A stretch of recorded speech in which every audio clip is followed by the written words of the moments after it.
E chegou o dia, pessoal. Hoje, sim, um dos assuntos é ele, o tão amado, odiado, sobretudo comentado e polêmico PROC-V. Ele faz parte de uma gama de fórmulas que a gente chama de fórmulas de pesquisa e referência, que vai ser o tema da aula de hoje. Então, além do PROC-V, a gente vai ver o PROC-X, matrizes dinâmicas, como é que a gente busca informações. Então, se esse assunto te interessa, fica comigo e vamos para a aula.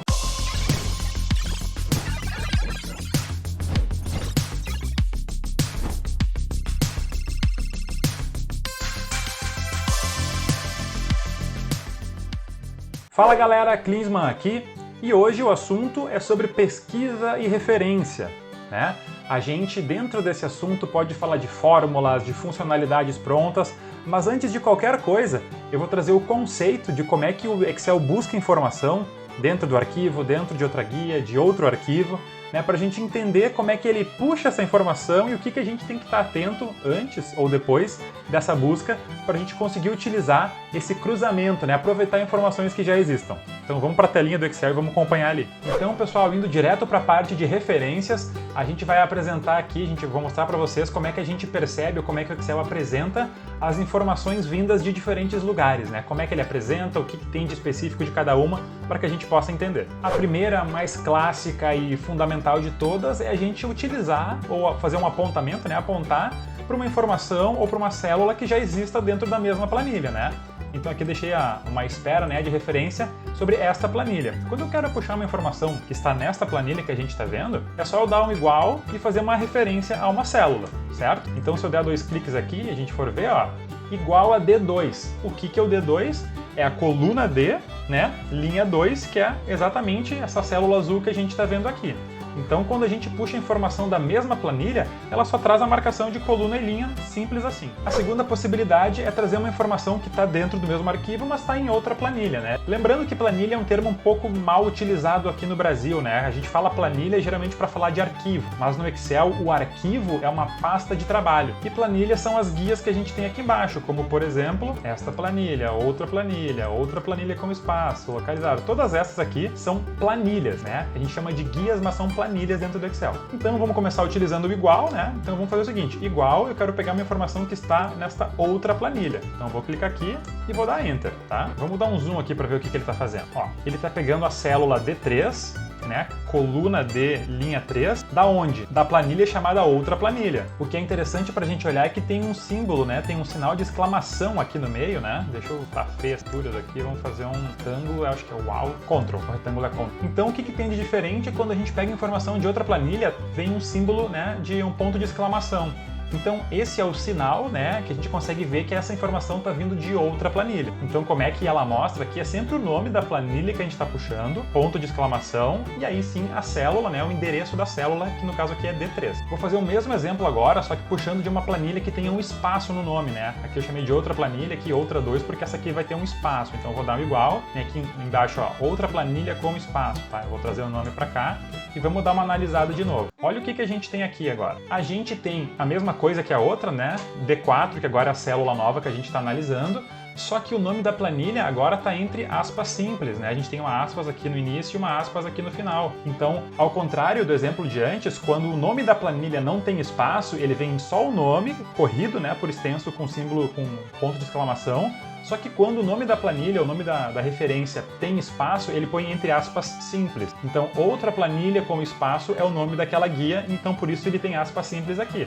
Depois segue normal, com ponto de exclamação, porque é uma origem externa, e depois D4, que é a referência da célula que a gente viu. Por fim, a gente pode pegar informações de outro arquivo, né? Então vamos fazer o seguinte, eu vou dar um igual aqui também, já estou com outro arquivo aberto, vou abrir ele aqui embaixo, ó, info, outro arquivo. E vamos ver como é que se comporta aqui a função. Olha o que ela traz. Ela traz o nome arquivo desktop, depois o nome da planilha, né, daquela guia que tem lá embaixo, planilha, o nome técnico correto, né, planilha é outro arquivo, e aí ele traz a referência da célula.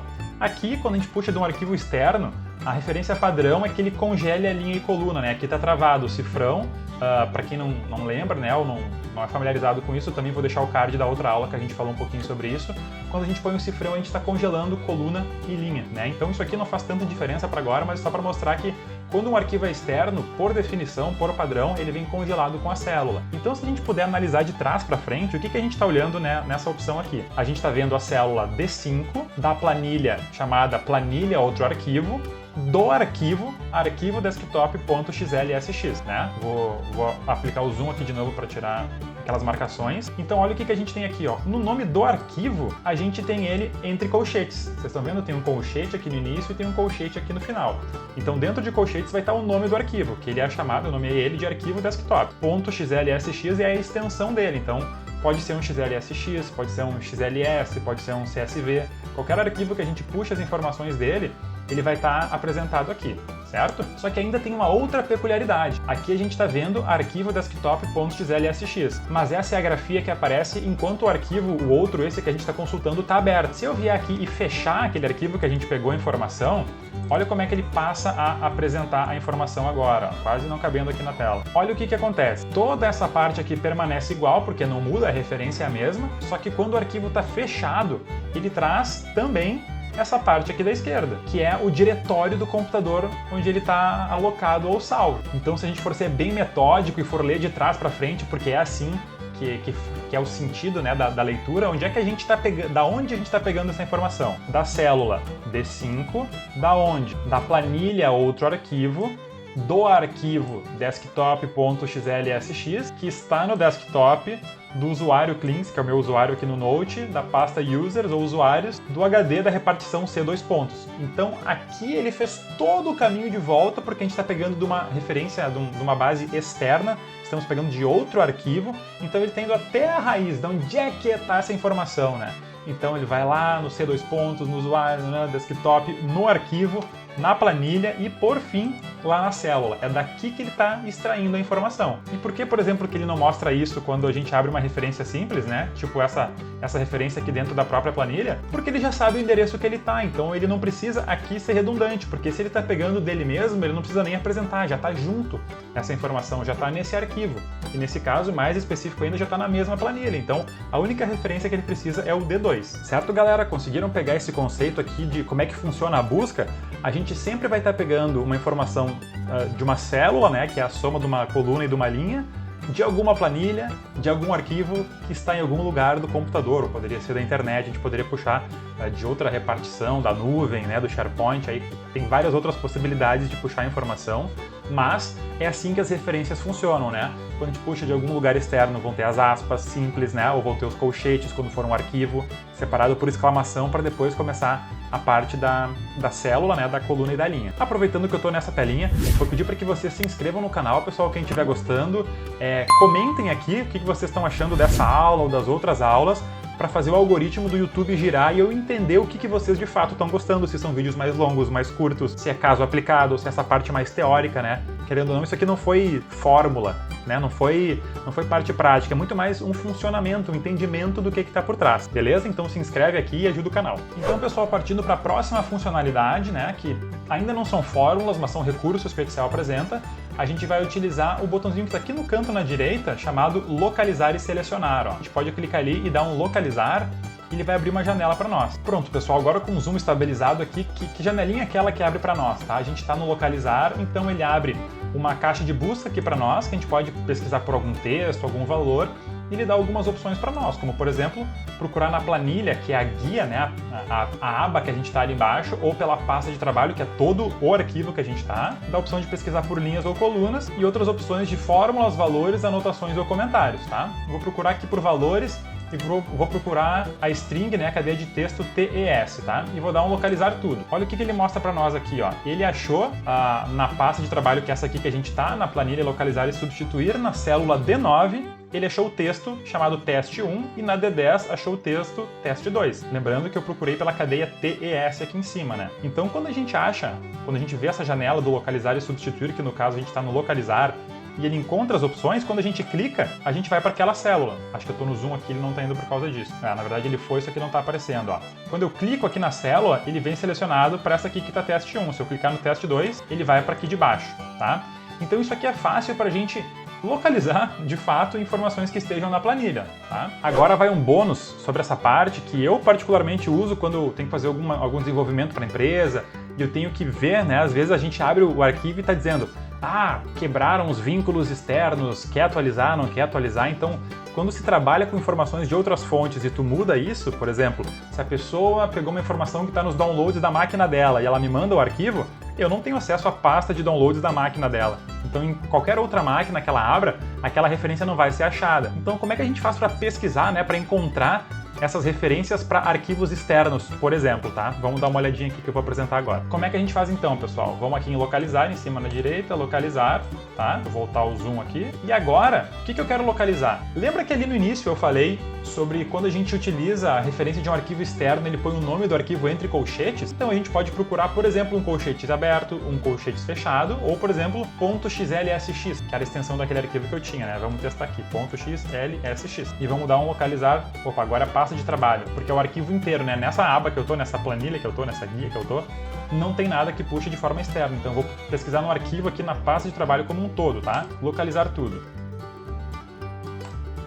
Ah, desculpa, por que deu aquele erro? Porque eu estava procurando por valores. Eu vou botar fórmulas, tá? Sempre bom acontecer as coisas ao vivo. Localizar tudo. Opa, agora encontrou. Deixa eu sair do zoom aqui para vocês darem uma olhadinha. E vou fazer de novo, tá? Vou localizar aqui, .xlsx e localizar tudo. Então o que ele está mostrando? Está mostrando aqui na célula D8. Né? Já estou clicado nela aqui, ó. Então a D8, essa aqui que é chamada de info outro arquivo, foi justamente aquela célula que eu trouxe o arquivo, né, trouxe a informação de um arquivo externo. Então eu procurei por .xlsx. Então, opa, aqui na fórmula ele encontrou isso aqui, então ele apresentou isso aqui para mim na busca, né? Da mesma forma que eu poderia procurar por colchete, né? Vamos fazer o teste agora. Localizar, vamos procurar um colchete aberto aqui na pasta de trabalho como um todo e dar um localizar tudo. Então olha o que ele nos mostra. Ele nos mostra essa mesma célula que a gente tá, né? Porque ela tem o colchete aberto do arquivo, mas eu escrevi de propósito também na célula D10 da guia localizar e substituir. Se eu clicar aqui, ó, ele veio para essa célula que eu vou pintar de amarelo aqui, ó. Por quê? Porque eu pesquisei um colchete aberto. Então o colchete aqui aberto estava como texto e lá na outra ele fazia parte do caminho da fórmula, né? Então é um formato, é um jeito, né, uma possibilidade para buscar referência ou do XLSX que eu tinha feito antes ou com colchetes. Agora, galera, chegou a vez dele, polêmico, querido, amado, odiado, PROC-V, né? Para que ele serve, quando é que a gente usa, tá aqui também o primo irmão dele, que é mais novo, que é o PROC-X.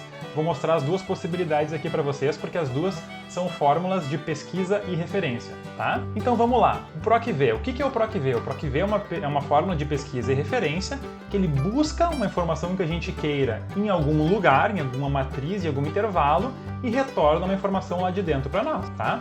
Então olha só, vamos supor que a gente tem essa tabela aqui com estados, com capitais, códigos, valores e datas, tá?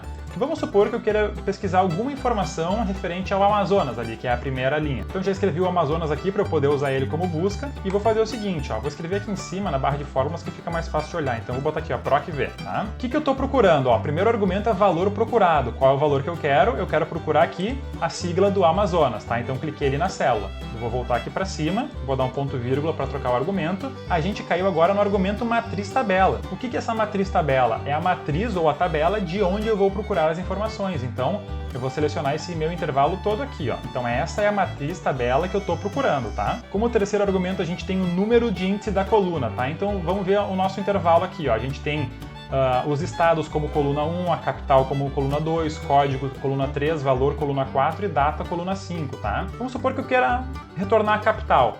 Então, qual coluna, né? Qual que é o número do índice da coluna que eu quero retornar? Se eu quero capital, estado é a coluna 1 e capital é a coluna 2. Então, eu ponho aqui 2. Lembrando que esse 2 não é do arquivo como um todo. Da tabela que eu selecionei, né? Começando aqui por estado, a coluna de capital é a coluna 2, a segunda coluna. Então, é por isso que eu ponho o 2, tá? Por fim, como é que a gente quer que essa busca aconteça, né? De forma exata ou de forma aproximada, tá? Aqui eu vou utilizar o falso, que também pode ser utilizado como zero, para utilizar uma referência exata, tá? E assim a gente constrói a fórmula, tá? Voltando aqui só para a gente ver os argumentos. O valor procurado, é a chave de busca que a gente quer. Então aqui embaixo eu selecionei Amazonas, né?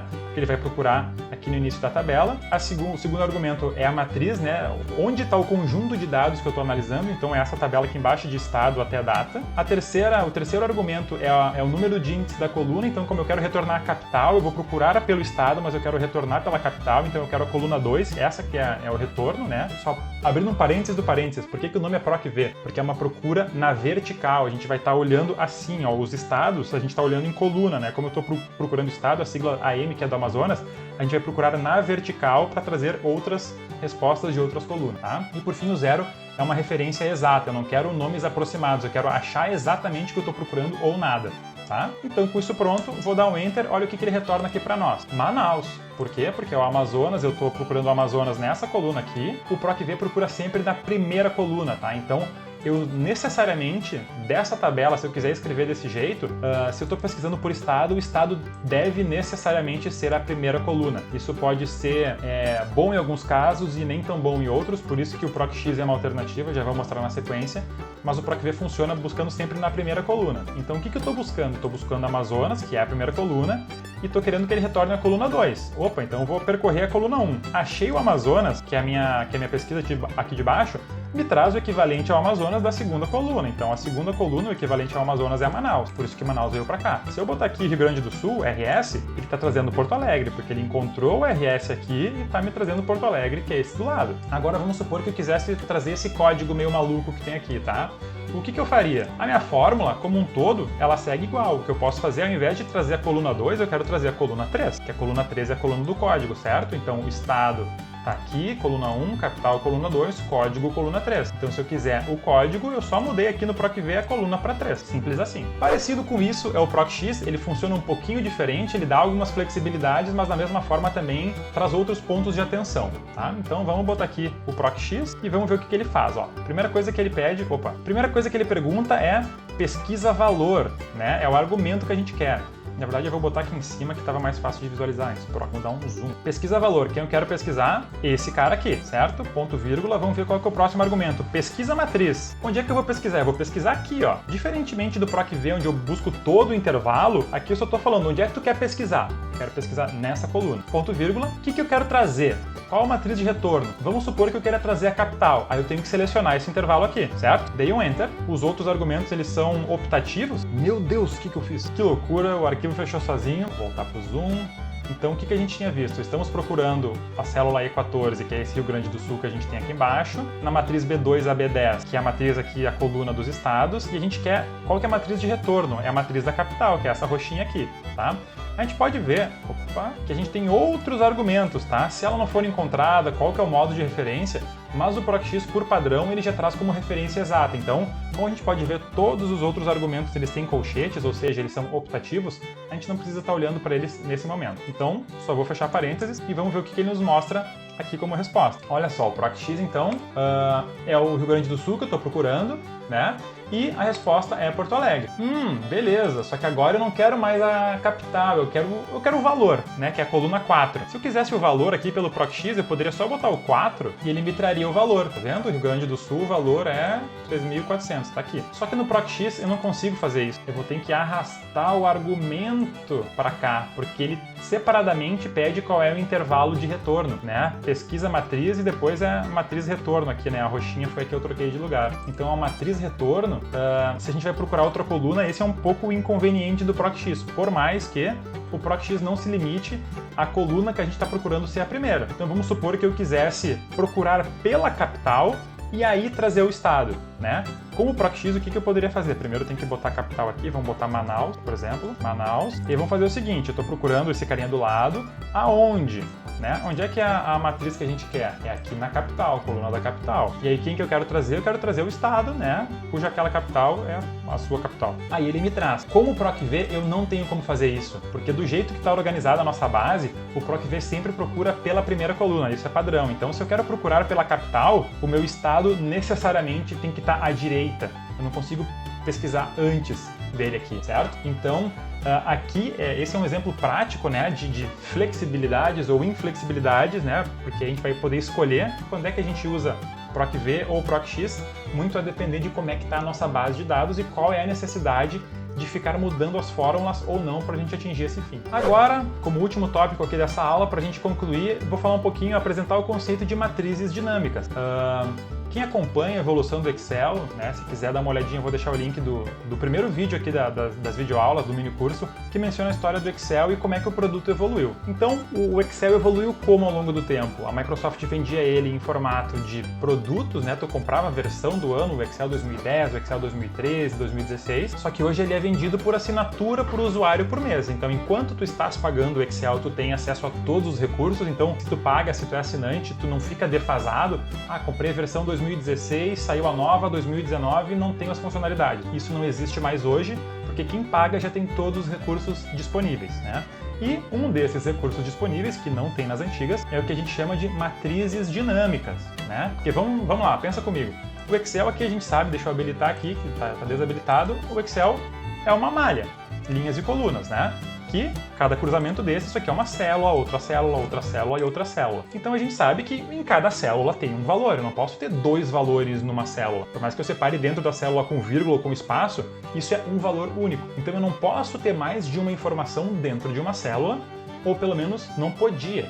Né? O que o Excel novo, né, o Excel 365, o plano de assinatura da Microsoft traz, né, já faz alguns anos, acho que desde 2019 já tem disponível as matrizes dinâmicas. Ela é dita como um recurso novo, mas não é mais tão novo, a gente está em 2023, então 19, 20, 21, 22, 23, 5 aninhos aí que já passou existindo essa funcionalidade e muitas pessoas ainda não conhecem e por isso que eu estou explicando aqui. Então o que são as matrizes dinâmicas, né?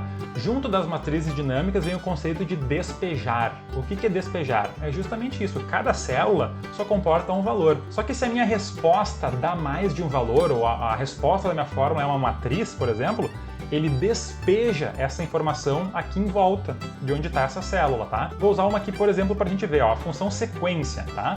É uma função bem simples, vou dar um zoom aqui, e o que ela pede? Eu posso criar uma sequência de linhas, colunas com início e com final. Então vamos supor que eu quero construir uma sequência que eu tenha 10 linhas em sequência, tá? Então vou botar 10 aqui. Sequência, só o primeiro argumento, que eu quero uma sequência de 10 linhas e só isso, tá? Vou tirar o zoom aqui e vamos dar um enter. Olha o que ele fez. Quando a gente não está clicado, não aparece nada. Vou tirar as linhas de grade, mas quando a gente está clicado, olha o que ele faz. Ele despejou aqui para baixo. Esse é o termo que a Microsoft usa, né? Tá vendo que ele tá indo, tem uma bordinha com sombra aqui do 1 até o 10. Por quê? Porque eu quis uma fórmula que me retornasse, 10 linhas. Só que dentro de uma linha eu não posso ter 10 linhas, então ele despeja, ele joga isso no caso aqui para baixo, tá? Então eu tenho uma fórmula despejada, que nesse caso aqui são 10 linhas. Vamos supor que eu quisesse somar esses caras aqui. Então eu vou fazer um soma deles aqui embaixo. Ó, o que ele dá? 55. Só que olha que curioso, vou dar 2 cliques aqui, olha a referência. O que ele está apresentando aqui, ó? Ele está apresentando soma C3 hashtag, né? O jogo da velha aqui. O que é isso? Esse jogo da velha é um novo operador que veio junto com as matrizes dinâmicas, que é para mostrar o quê? Soma todo o intervalo daquela matriz despejada, ou daquele intervalo despejado. Então não me interessa, por exemplo, se essa sequência vai ter um valor, 1000, 100, quantos forem. Se eu usar essa menção da hashtag do jogo da velha, tudo que for resultado dessa matriz despejada já vai estar contemplado aqui dentro, certo? Então, olha só que legal que fica, ó. Eu vou fazer o seguinte, eu vou fazer que essa função agora não tenha mais 10, tenha um 9. Então, olha só, agora a gente tem 9 valores, se a gente olhar aqui embaixo ele mostra 45, e aqui na função também dá 45.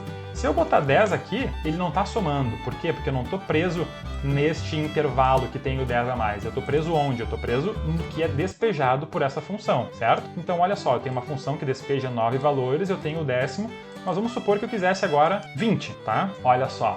Deu um erro de despejar. Por quê? Como eu pedi 20 valores, ele está deixando o pontilhado aqui, ó, até onde iria esse valor despejado. Por que ele não completa? Porque eu tenho um valor aqui no meio que está travando esse despejo de informações, né? Então, se eu pegar e deletar isso aqui, primeiro ponto, a matriz foi despejada com sucesso até a linha 20, até a linha 20, e a nossa soma, que pega tudo que é despejado, também já está automaticamente computando o resultado aqui, né? Então, as matrizes dinâmicas, só para apresentar, tem muita possibilidade e várias funções que vieram para usufruir desse recurso. Tem muita coisa legal que dá para fazer, mas não tem como passar por uma aula, lembrando que é um mini curso, aqui é uma apresentação breve, né, de funcionalidades, não tem como passar nos dias de hoje sem falar sobre matrizes dinâmicas e esse intervalo despejado. Assim, pessoal, a gente conclui a aula sobre pesquisa e referência aqui do mini curso. Espero que tenham gostado, que tenha sido um conteúdo que engajou, né, que talvez tenha trazido coisas novas que vocês ou nunca pensaram sobre essa ótica ou nunca tinham de fato recebido essa explicação. Excel a gente vai aprendendo, fazendo, e muitas vezes tem muitas lacunas de coisas talvez elementares que a gente acaba não sabendo porque a gente aprende no fazer, né? Mas espero que tenham gostado. Peço novamente que se inscrevam no canal se gostaram. Comentem aqui embaixo comigo sobre os conteúdos, o que gostaram, sugestões, para dar essa animada no algoritmo do YouTube e eu também entender o que faz sentido para eu estar divulgando aqui para vocês. Tá bom, pessoal? Agradeço a todos e até o próximo vídeo.